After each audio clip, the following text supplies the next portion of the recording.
Hello, welcome back to the Evergreen RX. I'm your host Hayden, licensed mental health therapist, Cancer Moon, and the first to get deep at any party.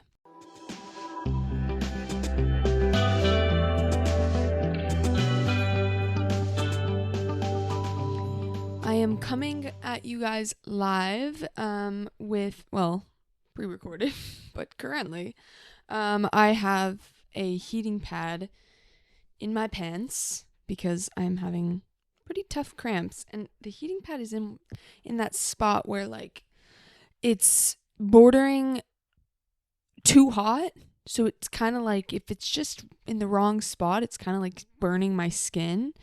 But then it's not hot enough if it's any cooler than this. So I'm just navigating that right now, trying not to burn my flesh, but also wanting to get a little bit of pain relief. So yeah, that's where I'm at. I was like, in my head, I was like, Hayden, don't talk about the heating pad. Don't talk about the heating pad. And then here I am. It's the first thing I'm saying. Sure. That's fun and hopefully won't be too distracting. Don't think it will be, but you know how it goes. Us girls, we just soldier on, do what we gotta do. So I've got a lot to say on the listener question today. So I think I'm just gonna kind of hop right into it from the jump. Also, the timer is ticking on how long I have before I start freaking out. So I might as well get this recording in before it's too late. Yes. So if you are new here, we're fully underway in season 5 of this lovely little podcast that I am creating called the Evergreen RX. And there is a plethora of previous episodes to peruse at your pleasure. Things on relationships, dating, friendships, friend breakups, emotional regulation, burnout, spirituality, tarot, astrology. I've got awesome guests from like award-winning author Stephanie Harrison to lifestyle YouTuber Margot Lee to eating disorder specialist, therapist, influencer Lauren Larkin. Like cool people. If you're looking for a way for them to be organized by topic, I have some little playlists on my YouTube channel where the video episodes are also available. So you can go look through and find guest episodes, self-growth, whatever, the topics that you're looking for. I've got a lot. I am approaching pretty rapidly 100 episodes, which is crazy, and we'll have to mark that with a celebration. But yeah, that means the library is pretty big at this point. And what I like to do now is answer listener questions. So if you want to write in, please send me an email at theevergreenrx@gmail.com or text me or call me at 512-655-9888 to ask me all your questions, any topic I haven't covered before that you'd like to see me cover, any specific life situation that you don't know how to deal with, whatever. So that's what we do around here. And I have a wonderful listener question for today. So let's jump into that. Okay. It says, Dear Evergreen, lately I've been struggling to make sense of feelings that seem to contradict each other. I'll finally get something I thought I wanted, like recognition at work, and then immediately feel this weird mix of pride and sadness or excitement and guilt. It's like my emotions don't know where to land. I'm realizing that a lot of good things still come with some kind of loss attached, and it makes me feel ungrateful or confused. Why does this happen? Yeah, so this question really jumped out at me. I love the idea of talking about mixed emotions and ambivalence and how we navigate that because it's so common, maybe even more common than just feeling one way about a certain situation. The first thing that pops into my mind with this question is Inside Out realness. Because that movie, if you guys have seen it, you know what I'm talking about. And if you haven't, it does such a good job of depicting how our emotional development goes. When she's younger, the little balls of emotion come out and it's red, it's yellow, it's blue, it's green. There's only so many emotions and they're all singular. And then as she gets a little bit older, she gets more emotions, but she also starts to have a mix They come out red and blue or yellow and green or, whatever. They're more complex. And that is such a good visual depiction of what it really is like to be a feeling, breathing, living person.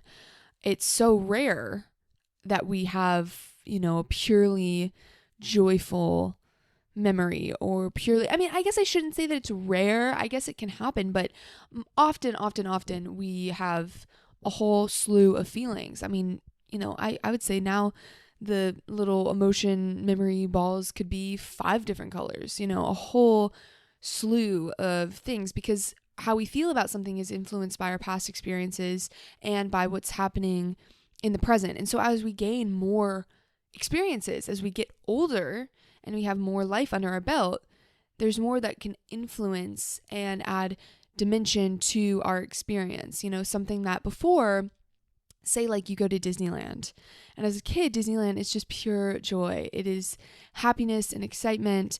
And then as you get older, maybe you used to go to Disneyland with a beloved grandparent of yours, and now they've died. And so there's some grief, there's sadness, there's longing that's mixed in now with also these happy experiences. So, a good example of this is the word bittersweet. That's one of the only ones I can really think of, at least off the top of my head, that really represents the complexity of our experiences. Bittersweet, capturing that feeling of it's good, it's exciting, but it's also sad. Graduations, those are so bittersweet. Saying goodbye to high school and your high school friends and, your youth, but also celebrating this amazing milestone and moving on and looking forward to the next phases of your life. Very bittersweet. It also makes me think of this song Happy and Sad by Casey Musgraves. If you guys haven't heard it, I'll link it below. But she literally writes in that song like happy and sad at the same time. And there's a ton of other songs. I was doing some research on it. But there's a lot of other songs that represent multiple things at once.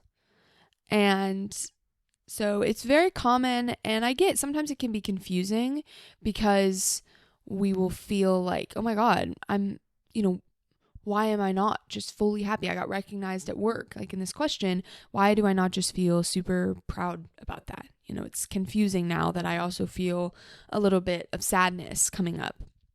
And I'm going to get into that, why that happens, obviously, in much more detail. But I would like to say that naming what you're feeling can be really helpful with that initial confusion. If you can really name and identify all of the different feelings that you're having. And if this is something that is really hard for you, I do have a helpful Wondermind article about how to figure out what you're feeling that I'll link below, which can be super helpful. But it's just, when we're feeling a mix of things, it can be really overwhelming. And when we pull each one out and go, oh, okay, I am feeling proud, but I'm also feeling a little bit embarrassed and I'm a little bit sad and this and that automatically takes the temperature down a little bit, because now we have a grasp on what's happening for us. So first, a little personal example of this. I've talked a lot before on this podcast about, friendships that I've lost, friendship breakups, drifting apart from people. That's been a big experience throughout my young adult life and teen years. And this is a really clear example of this ambivalence, mixed emotions type of experience, because, with some of these friend breakups, like I've felt really grateful to no longer have someone whose behavior hurt me be in my life. Like I have gratitude. I feel, some relief. And I also can feel sad and miss this person, grieve the loss of the relationship. And I think I'm like, I still do this, but I think when I would just try to focus on one thing, like, oh, I'm just grateful, I'm just happy they're no longer in my life, I'm so much better off. I think just trying to focus on that and ignore the tender kind of sad emotions, it would twist them and twist my whole experience into this thing that it really wasn't, like twist it into this exaggerated anger, like, yeah, they were like this and that, and that's why I'm so much better off. And kind of create this convoluted experience because I was trying to avoid the fact that while I can be happy or grateful that somebody is no longer in my life because it just didn't feel like a good fit, that I also can miss them because there's something a little bit, messy about that. That can be a little like undesirable. I think it's like when people go through breakups and you're happy because that person wasn't right for you. And it can be a little bit icky that you also like miss them a little bit sometimes, or there actually was good qualities about them. And it's a lot easier for us to make things all good or all bad, all happy or all sad, when the reality is it doesn't work like that. And trying to negate or suppress those opposing feelings can sour our experience or kind of cloud how we actually feel about something. And so, that's someplace that I can really connect to these mixed emotions, and one doesn't have to negate the other. It doesn't mean, oh my gosh, now because I miss this person, that means I actually need to have them back in my life.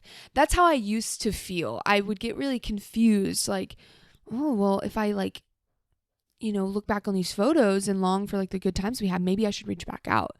Maybe I should be friends with them. And it's like, no, that doesn't have to be the case. It's just a feeling, and it comes and goes. And if I can just be with it and let it flow through me, like there's no action that really needs to be taken. And it's okay that I feel that way. So there's also some cultural, societal aspects to this. I think there's a lot of pressure to feel a certain way about things. You get people kind of telegraph how they think you should feel based on their response, and sometimes like can't fathom that you might feel differently. Like, oh, you got promoted, you must be so excited. Or, oh my gosh, you're pregnant. Wow, you must be so happy. You lost your parent, you must be devastated. When really we know that those things can be a lot more complicated. Somebody can lose a parent and grieve them and also feel free because of a really strained or harmful relationship.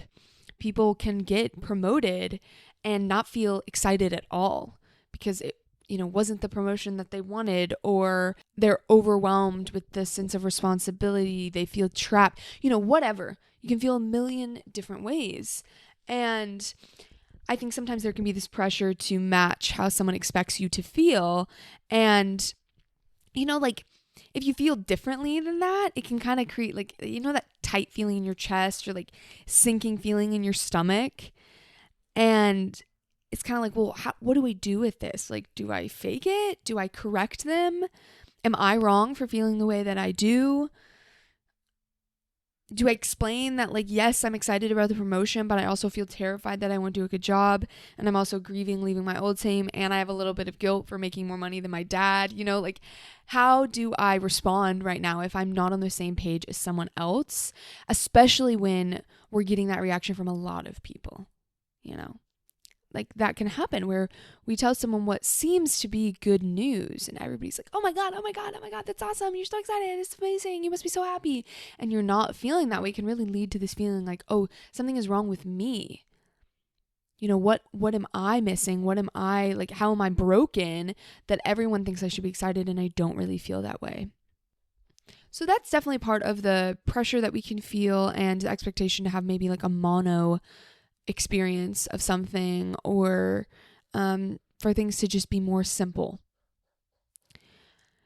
So I do have some theories about why this happens, why we have mixed emotions about things, especially with the examples you gave, which are so helpful. Like, I feel pride and sadness, or excitement and guilt. I've got kind of different reasonings why each of those things could happen.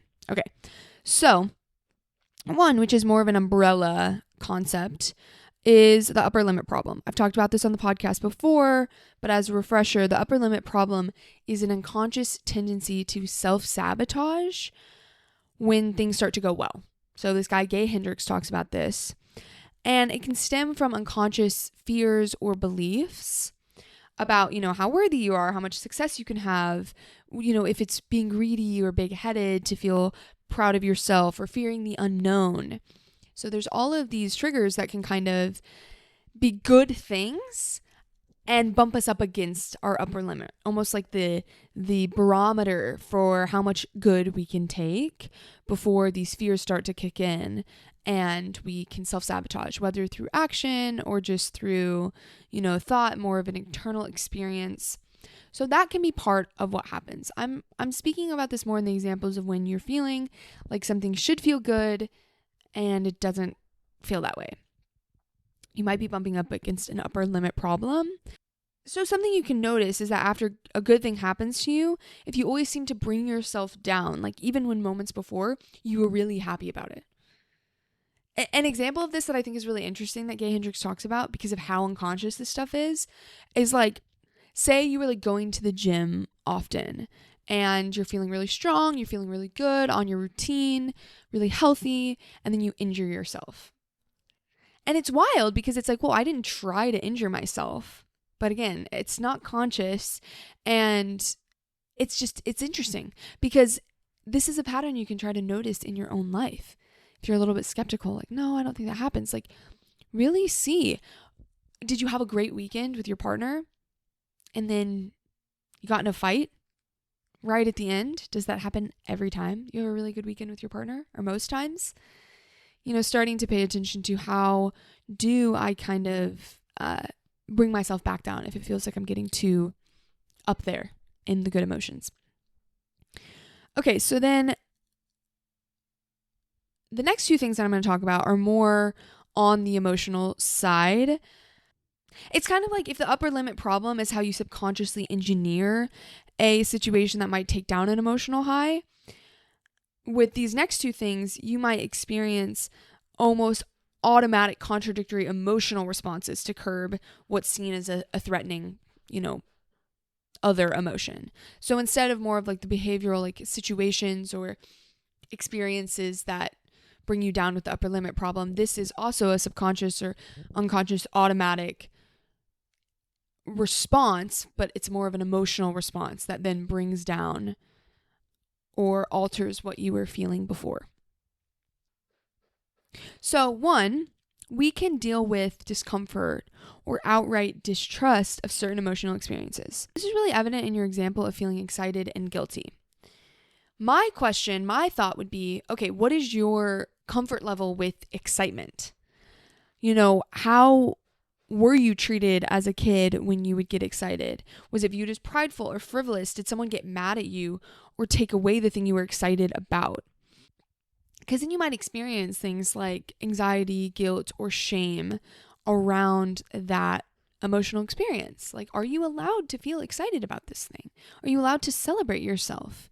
Are you allowed to let your excitement show and be expressed?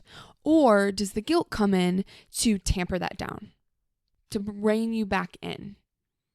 It's remember, you're doing well, but your sister's not really doing too good. So don't be too excited.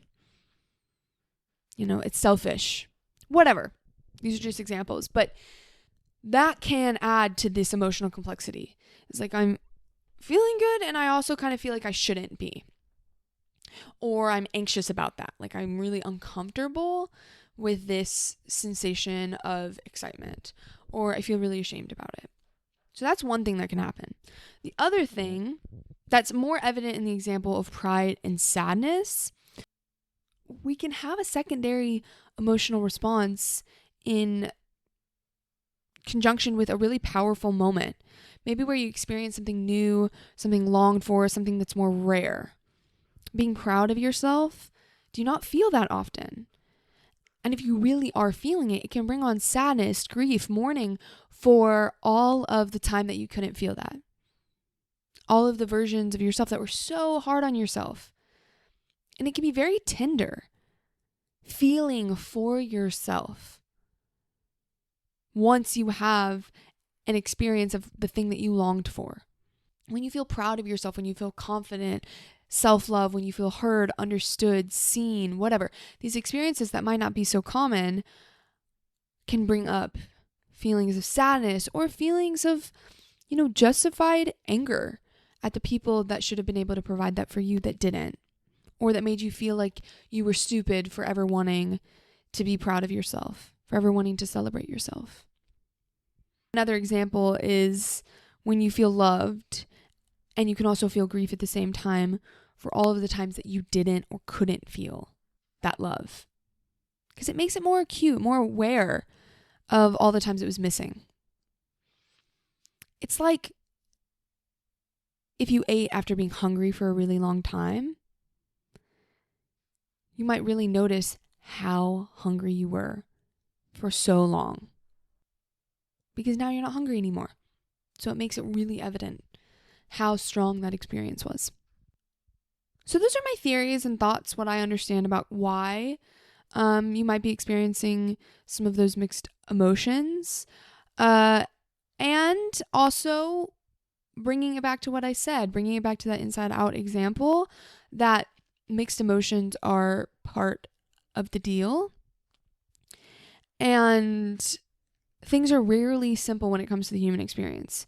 So the more we can allow for our experience to tell us what we need to know versus looking to outsiders or experts on how we should be feeling, I think the more clarity we'll discover. Because if you're not excited about something everybody else thinks you should be excited about, well, what's going on?